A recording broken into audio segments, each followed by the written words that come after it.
एक छोटा सा गांव था।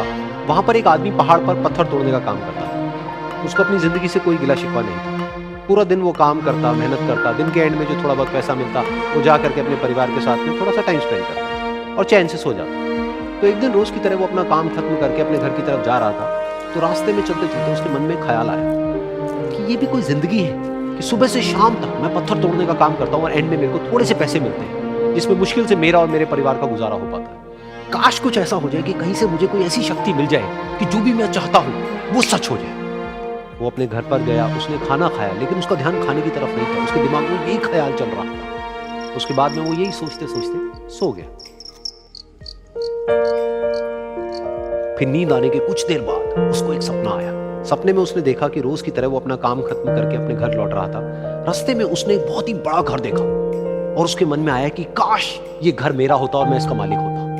और उसके ये सोचते ही वो उस घर का मालिक बन गया। उसको यकीन ही नहीं हो रहा था कि जो उसने सोचा वो बन चुका है। लेकिन उसकी खुशी ज्यादा देर नहीं टिक पाई, क्योंकि उसको एकदम से एक शोर सुनाई दिया। उसने अपने घर के बाहर देखा कि एक बहुत बड़ी रैली निकल रही है, जिसमें बीचों बीच एक पॉलिटिशियन है जो ऐसे ऐसे हाथ हिला रहा है। और वहां पर जितने भी लोग खड़े थे सब उसके नाम के नारे लगा रहे थे, उसके आगे हाथ जोड़ करके खड़े थे, सब उसको देखने के लिए तड़प रहे थे। तब उसको यह एहसास हुआ कि मैं कितना छोटा हूं उसके आगे। और फिर उसके अंदर से एक ख्याल उठा कि काश मैं ये पॉलिटिशियन होता और मेरे पास भी इतनी ही पावर होती जितनी कि इसके पास में है।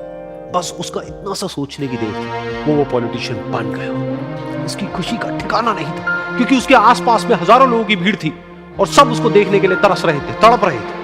लेकिन उसकी ये खुशी भी ज्यादा देर नहीं टिकी। धूप बहुत ही तेज थी और उस पॉलिटिशियन को आदत नहीं थी इतनी गर्मी में रहने। तो उस धूप की वजह से उसको चक्कर आ गए और वो बेहोश होकर के गिर गया। फिर उसको एहसास हुआ कि ये पॉलिटिशियन सबसे ताकतवर नहीं है, ये जो सूरज है ये सबसे ताकतवर है। और उसके मन में आया कि काश मैं ये सूरज बन जाऊं तो मेरे आगे कोई नहीं टिक पाएगा। और उसका इतना सा सोचने की देर थी और वो सूरज बन गया। और वो खुशी से पागल हो गया, क्योंकि पूरी दुनिया को वो ही रोशन कर रहा था और पूरी दुनिया में ऐसा कोई नहीं था जो कि उसकी रोशनी को रोक सके। लेकिन उसकी ये खुशी भी ज्यादा देर टिक नहीं पाई, क्योंकि कुछ ही देर बाद आसमान में कुछ काले बादल आए जिन्होंने कि उस सूरज की रोशनी को रोक दिया। फिर उसको यह एहसास हुआ कि इस दुनिया में ऐसा भी कोई है जिसमें दम है उसकी रोशनी को रोकने का।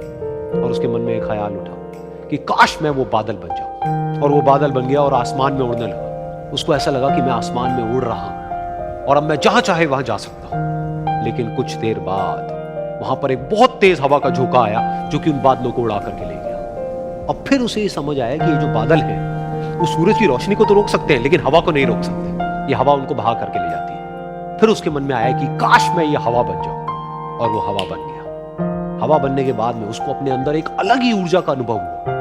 वो चाहे तो आराम से बहता और चाहे तो आंधी बन करके, तूफान बन करके, जिसको भी चाहे उड़ा करके ले जाता। उसको ये विश्वास होने ही लगा था कि इस दुनिया में सबसे ज्यादा शक्तिशाली मैं हूं। लेकिन तभी उसके सामने आया एक पहाड़। उसने अपनी पूरी ताकत लगा दी, लेकिन उस पहाड़ को वो इतना सा भी नहीं हिला पाया। तब उसको एहसास हुआ कि इस दुनिया में कोई है जो हवा से भी ज्यादा शक्तिशाली है, जिसमें दम है उस हवा को रोकने का। फिर उसके मन में आया कि काश मैं ये पहाड़ होता, और वो पहाड़ बन गया। लेकिन हर बार की तरह इस बार भी उसकी खुशी ज्यादा देर तक नहीं टिकी। उसको एक जानी पहचानी सी आवाज सुनाई दी और साथ ही साथ उसको दर्द होने लगा, जैसे कि कोई है जो उसको तोड़ रहा है, उसको मार रहा है। तो दर्द से वो चीखने लगा और उसके मन में आया कि काश मैं वो बन जाऊं क्योंकि इस पहाड़ को तोड़ने का दम रखता है।